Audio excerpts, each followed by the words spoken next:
জলেশ্বৰত নিশা ভয়ংকৰ অগ্নিকাণ্ড জুইত সম্পূৰ্ণভাৱে ভস্মীভূত দুখনকৈ যাত্ৰীবাহী বাছ কথমপি ৰক্ষা পৰিল কেবাখনো দোকান গোৱালপাৰাৰ জলেশ্বৰ বজাৰত নিশা ভয়ংকৰ অগ্নিকাণ্ডৰ ঘটনা সংঘটিত হৈছে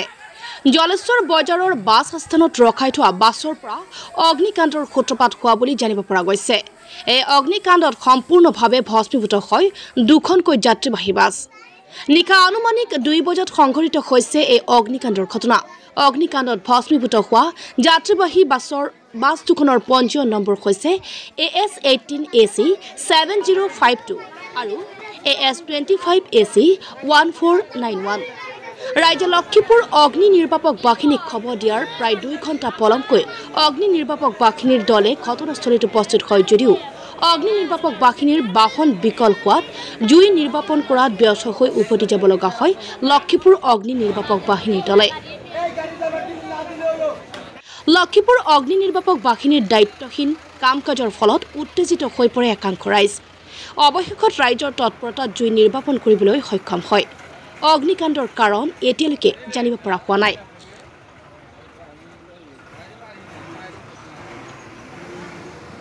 বজাৰ জলেশ্বৰ বজাৰত সদায়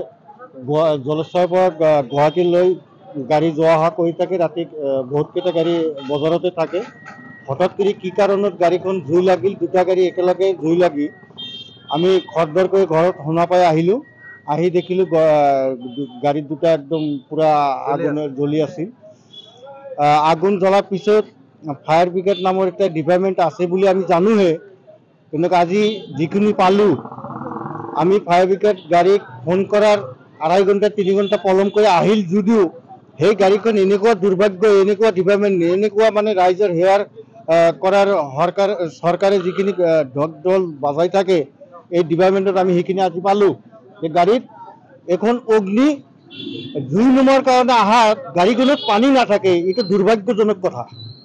এইটো আমি জলেশ্বৰ বজাৰত ফালৰ পৰা এই ডিপাৰ্টমেণ্টক আমি গৰিহণা দিছোঁ যে এনেকুৱা এটা ডিপাৰ্টমেণ্ট আছে অসমত যিখন ডিপাৰ্টমেণ্টৰ ৰাইজৰ হেয়াৰ কাৰণে ৰখা হৈছে যদিও ৰাইজৰ কোনো উপকাৰ নহয় গতিকে আমি মুখ্যমন্ত্ৰীক ইয়াৰ আপোনালোকৰ মাধ্যমত দাবী জনাওঁ যে এই ডিপাৰ্টমেণ্টত লক্ষীপুৰ সাব ডিভিজনত যিখন ফায়াৰ ব্ৰিগেড ডিপাৰ্টমেণ্ট আছে এইখন ডিপাৰ্টমেণ্টৰ ষ্টাফক এগেইনষ্টত একশ্যন ল'ব লাগে কিয় গাড়ীত পানী নাথাকে আৰু ৰাইজৰ সুবিধাৰ অৰ্থে ইমাৰ্জেঞ্চি যিহেতু ফায়াৰ ব্ৰিগেড গাড়ীখন ইমাৰ্জেঞ্চি কামত ব্যৱহৃত হয় গাড়ীত কিয় পানী নাথাকে আৰু ইমান পলমকৈ কিয় হয় আমি ইয়াৰ লগতে চৰকাৰক দাবী জনাওঁ যে আমাৰ জলেশ্বৰত যিহেতু এটা বৃহৎ অঞ্চল আছে গতিকে ইয়াত ফায়াৰ ব্ৰিগেড গাড়ী এখন পাৰ্মানেণ্টলি লাগে বুলি আমি ৰাইজৰ ফালৰ পৰা চৰকাৰক দাবী জনাওঁ ৰাতি আনুমানিক 2টা-2.5টা বজাত অগ্নিখিনি লাগিছিল বুলি আমি ধাৰণা কৰিছোঁ এতিয়ালৈকে অগ্নিপত্ৰ কেনেকৈ হৈছে আমি এতিয়ালৈকে সূত্ৰপাত পোৱা নাই দুখন বাছ কমপ্লিটলি 100% জ্বলি গৈছে